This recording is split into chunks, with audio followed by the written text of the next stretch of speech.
Assalamu alaikum, dear students. Let us start with the topic yoga and its importance. Yoga and its importance. The word yoga is derived from the Sanskrit word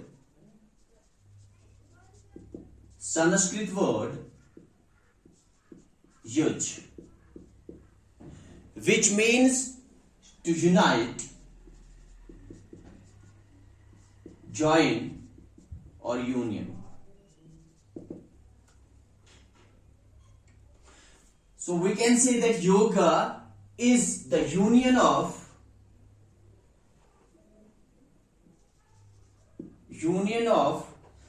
an individual soul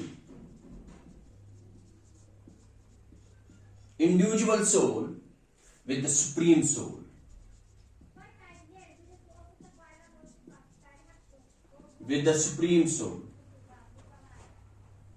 Yoga is a union of an individual soul with the supreme soul.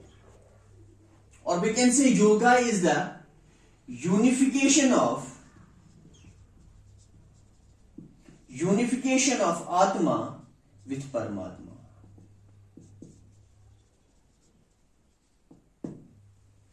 Yoga is the unification of Atma in Atma with Paramatma, or we can say it's the union of an individual soul with the supreme soul. That's a simple definition of yoga. And in today's world, this yoga, it has a lot of importance.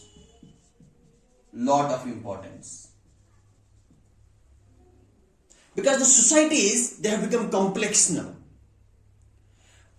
और इससे ज्यादा क्या, हमारी problems जो हैं, इनमें रोज पर रोज हम देखते हैं कि इजाफा होता है.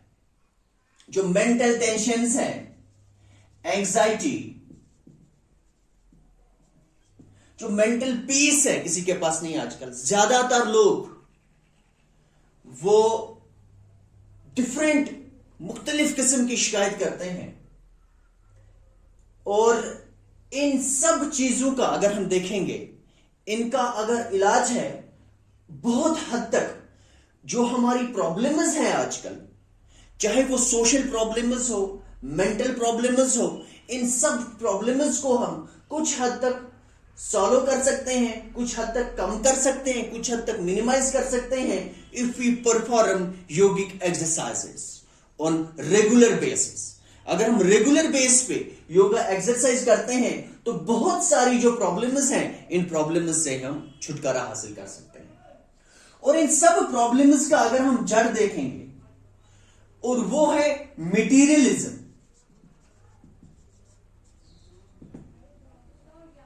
Materialism is the base of almost of all the problems.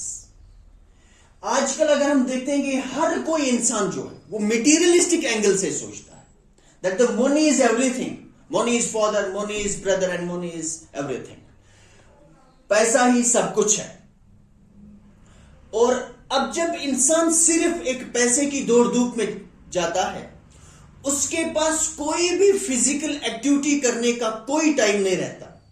न वो कोई रिक्रिएशनल स्पोर्ट्स खेलता है, न वो योगा एक्सरसाइज करता है.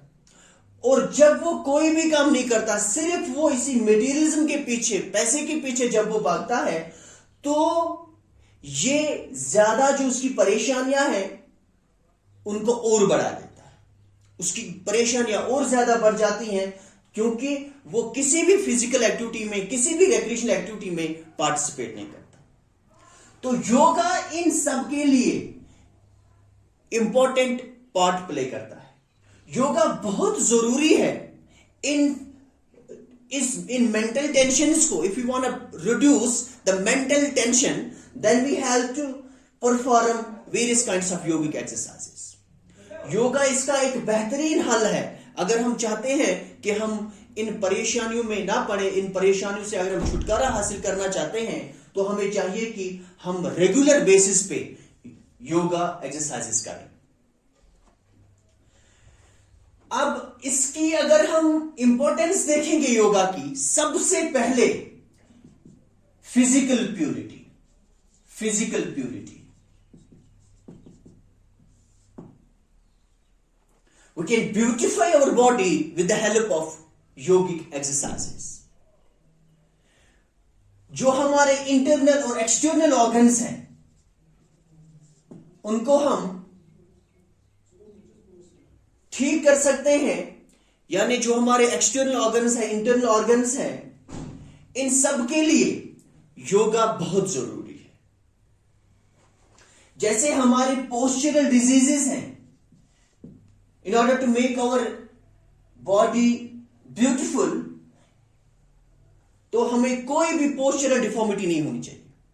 अगर किसी के पास कोई भी पोस्चरल डिफॉर्मिटी है, जैसे काइफोसिस है, लॉर्डोसिस है, स्कोलियोसिस है, नॉकनी है, कोई भी जो पोस्चरल डिफॉर्मिटी है, जो आजकल हम देखते हैं आम लोग, बहुत सारे लोगों में ये सारी पोस्चरल डिफॉर्मिटीज हैं, अगर हम रेगुलर बेसिस पे योगा करते हैं तो हम इन पोस्चरल डिफॉर्मिटीज से भी छुटकारा हासिल कर सकते हैं।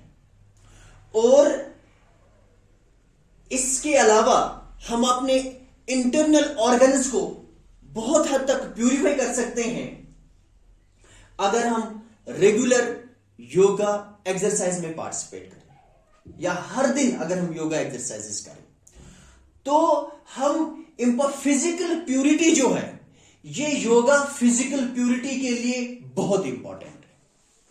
Then the second one is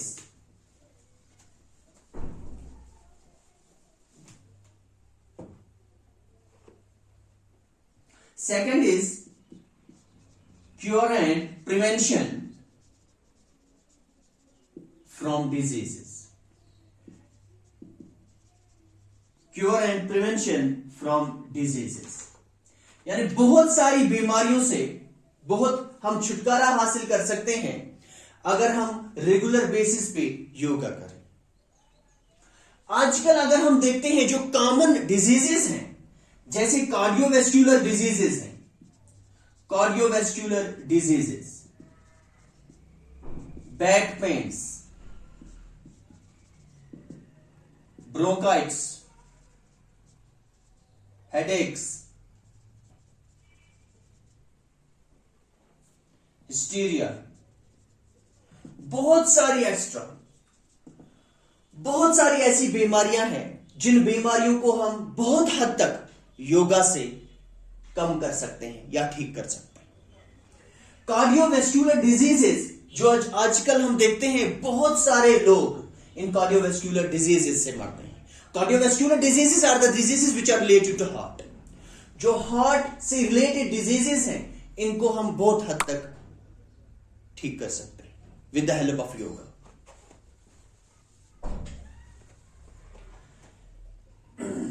क्योंकि जब इंसान इनएक्टिव रहता है, when a man becomes inactive, इसको क्या होता है, जो फैट एक्यूमुलेट होता है बॉडी में, जब एक्सेस फैट एक्यूमुलेट होता है बॉडी में, ये इंसान को बहुत बड़ी प्रॉब्लम्स में फंसाता है, या एक इंसान, बहुत ज्यादा लोग फिर इन बीमारियों से, हार्ट की बीमारियों से फिर मर जाते हैं।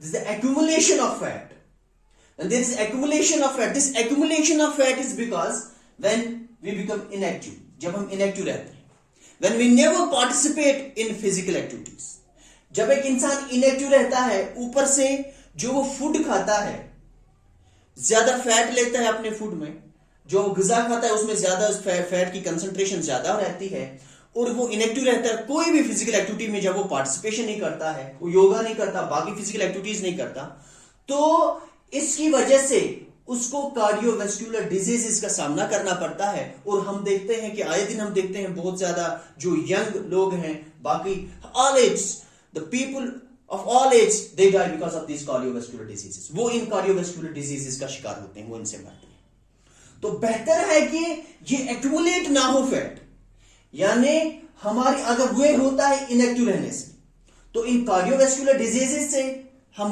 बच सकते हैं if we perform yogic exercises on daily basis. अगर हम हर दिन योगा एक्सरसाइज करें।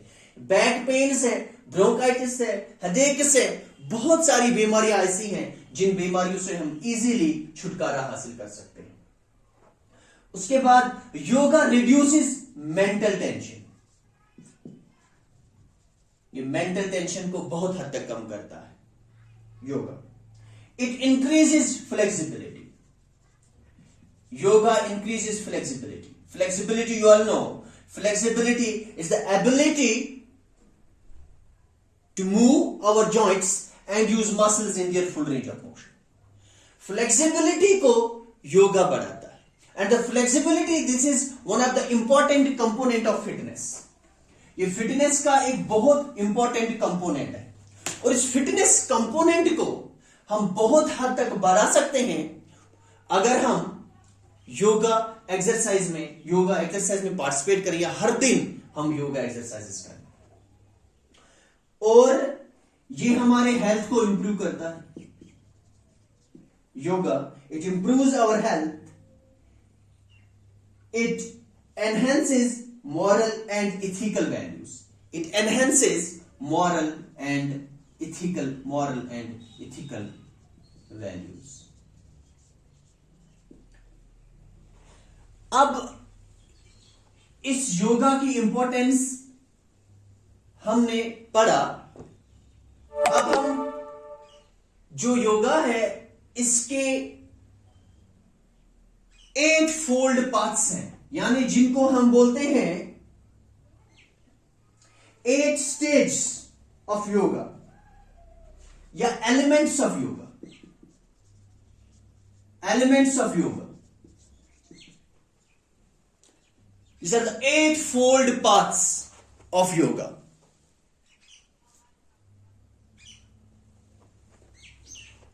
8-fold paths of yoga, or we can say the elements of yoga.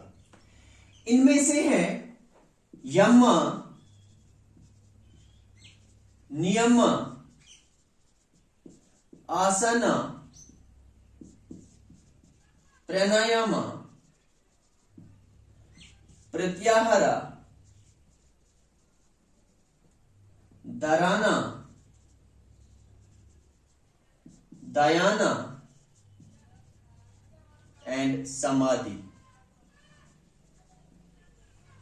These are the 8-fold paths of yoga. The first one is yama, then niyama, asana, pranayama, pratyahara, dharana, dhyana and samadhi. अब जो पहला है यमा, यमा is a social discipline.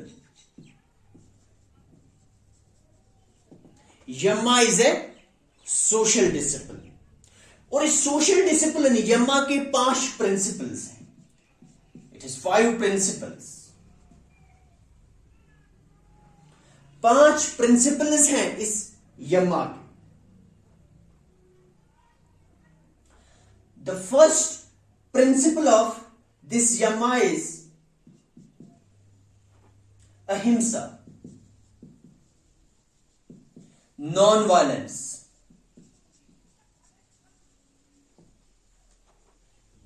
The first principle of yama is non-violence. कि हमें किसी भी, जो भी कोई लिविंग क्रिएचर है, जो भी कोई लिविंग, उसको हमें कभी भी नुकसान नहीं पहुंचाना चाहिए. किसी भी किस्म का नुकसान नहीं पहुंचाना चाहिए. उसके बाद है सत्या. Satya means truthfulness.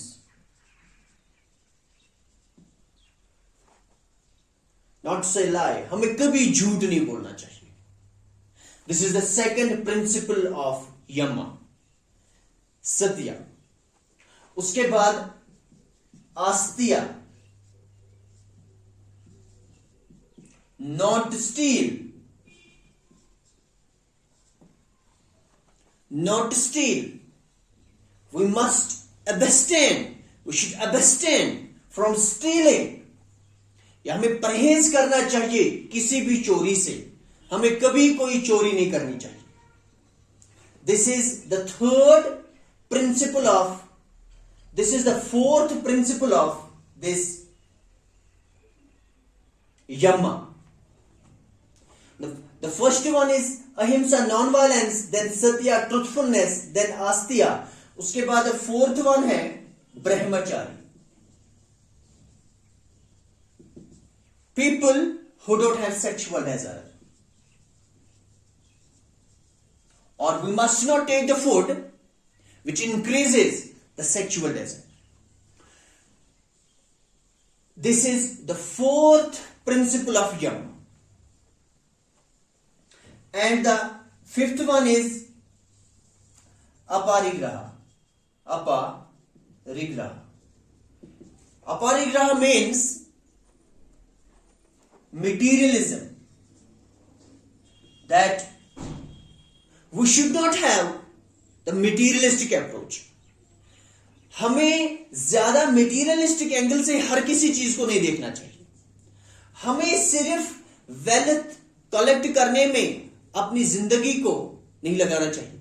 हमें कभी भी अपनी पूरी जिंदगी वेल्थ हासिल करने में नहीं लगाना चाहिए.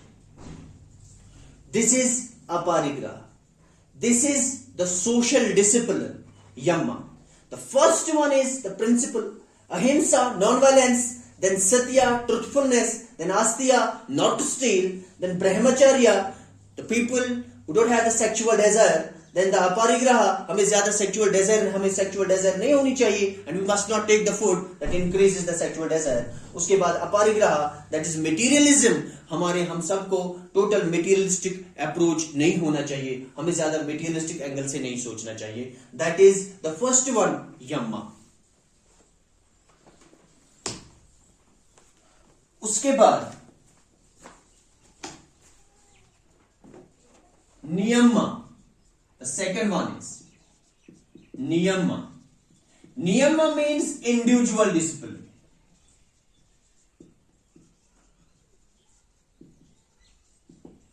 The first one is self study. एक इंसान को सेल्फ स्टडी करनी चाहिए.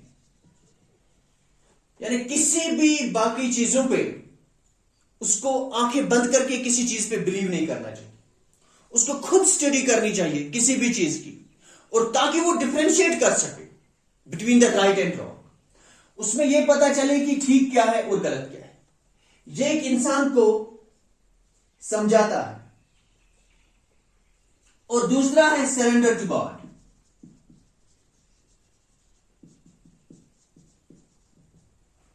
उसको अपने अल्लाह के सामने सरेंडर करना चाहिए. जो उसकी विल है, हर कोई चीज, जो भी काम वो करेगा दुनिया में, उसको ये पता होना चाहिए कि मेरा एक खुदा है जो मुझे देखता है. हर कोई चीज, जो भी उसकी विल है, he must have submit his will to the Almighty Allah.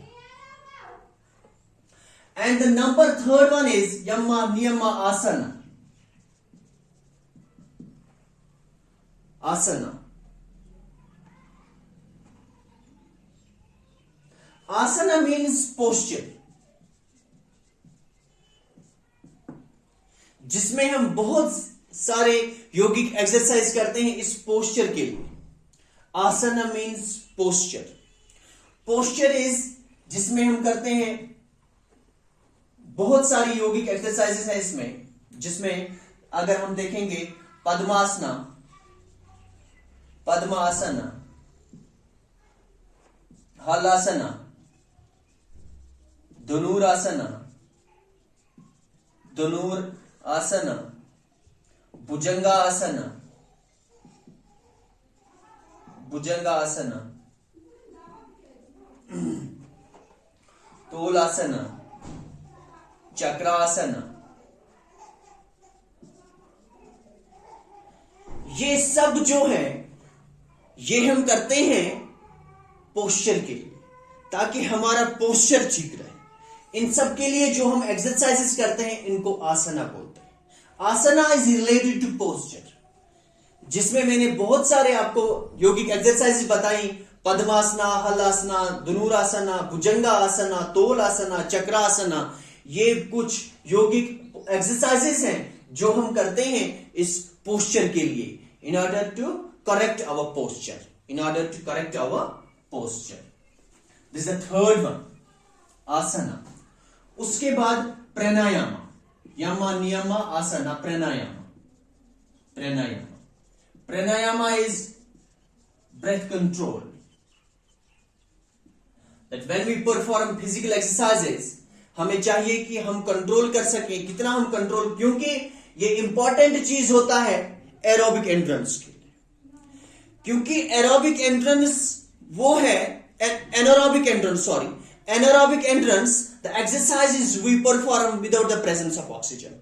जब हमें स्प्रिंटिंग एक्सरसाइज करते हैं तब हमें इस प्राणायाम की, क्योंकि हमें कंट्रोल करना होता है अपने आप को, कितना हम कंट्रोल कर सकते हैं अपने ब्रेथ को, कितना कंट्रोल कर सकते हैं. और जब हम अपने आप को इन कंट्रोल कर सकेंगे तभी हम एनारोबिक एक्सरसाइजेस में, एनारोबिक एक्सरसाइज के लिए प्राणायाम बहुत जरूरी है, बहुत इंपॉर्टेंट पार्ट प्ले करता है इसमें.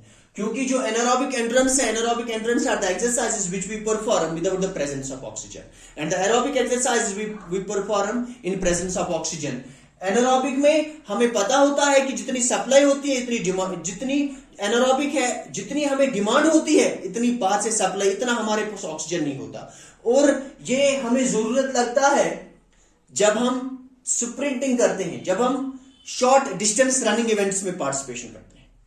और जो एरोबिक एंड्रेंस है, एरोबिक एंड्रेंस के लिए वो हम बोलते हैं कि जितनी हमें डिमांड होती है जरूर, यानी लॉन्ग डिस्टेंस रनिंग में वो चीजें हमें. लेकिन ये प्राणायाम है, ये जो ब्रेथ कंट्रोल है, ये हमें ज्यादा जरूरत लगता है किसके लिए, एनारोबिक एंड्रेंस के लिए.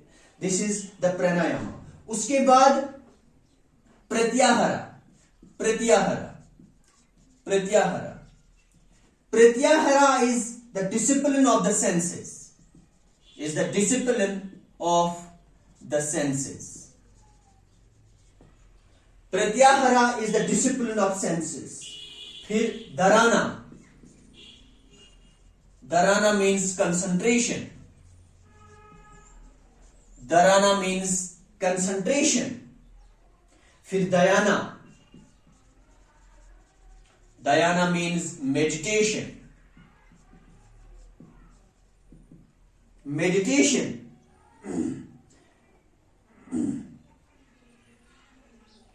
Then samadhi. Samadhi means self-realization. Self-realization. Yama is a social discipline. Niyama is an individual discipline. Yama, niyama, asana. Asana is for posture.